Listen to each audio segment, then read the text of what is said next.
Lately, I've had people ask me questions about the videos I make about hand lettering, so I figured I would make this video to try to answer some questions. Now keep in mind, I am not the best sign painter in the world, nor the most experienced or knowledgeable. I'll just give my opinions as far as I know from my experiences.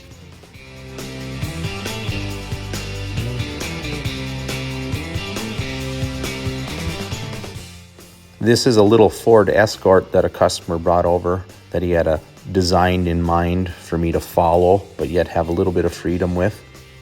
Here I laid out a Ford logo on a piece of paper and I'm pouncing it with a pounce wheel. This is what a pounce wheel looks like. It's a little handheld device with a little pinwheel on it. Anyways, you tape the paper where you want it and then rub a bag of dust over it to transfer the pattern onto what you're painting. Here I am painting on some of the graphic that the customer wanted on the car. I masked it off, the general design, and filled it in with a 1-inch Grumbacher flat brush. You can see here I'm trying to keep the leading edge wet all the time so that the paint dries without any marks. It didn't come out too bad, as you can see there in that video. Now I am cutting in the Ford logo in this blue oval. I'm using a Todd Hanson Mac Tilly quill here. I just started using these, so I'm not terribly experienced with them. I have mixed reviews on them so far. Some things about them I really like, some things I'm not terribly crazy about, but we'll give it some more time and see how it goes with them.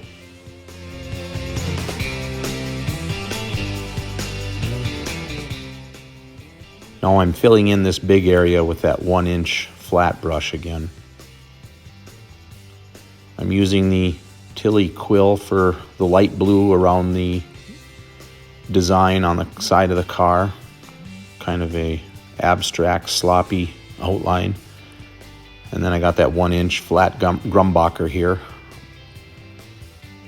I believe that's peacock blue, that light blue.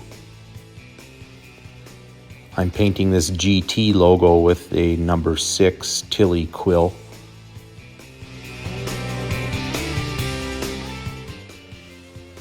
The customer wanted the number and his last name on the door in a style that looked like a rally car. So that's why I'm doing it this way. That is a French Master quill I'm using there with primrose yellow. I use one-shot lettering enamel. It's a pretty decent paint. It's not as good as the old stuff with lead in it, but you can't teach old dog new tricks, I guess. I do thin the one-shot paint with turpentine for the lettering, and then I use mineral spirits for cleaning my brushes.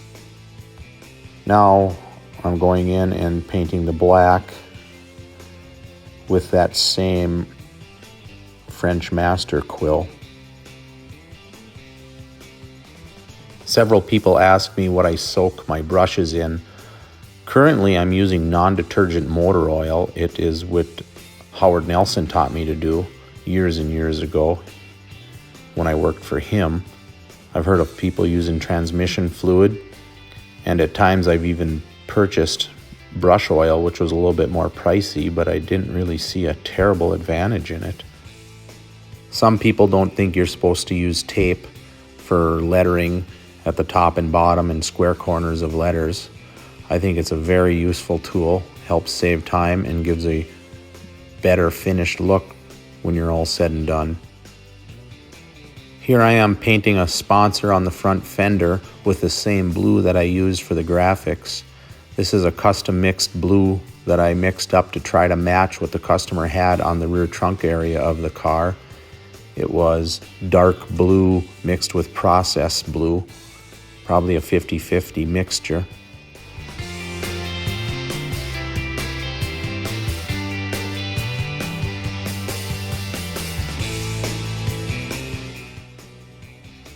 I'm using a French Master quill here for the script on the hood.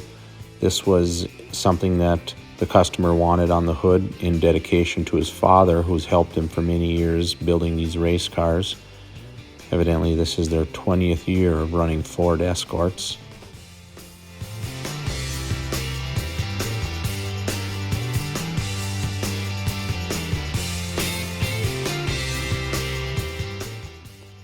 And let's be clear, that is Ford Escorts, not the other type of Escorts.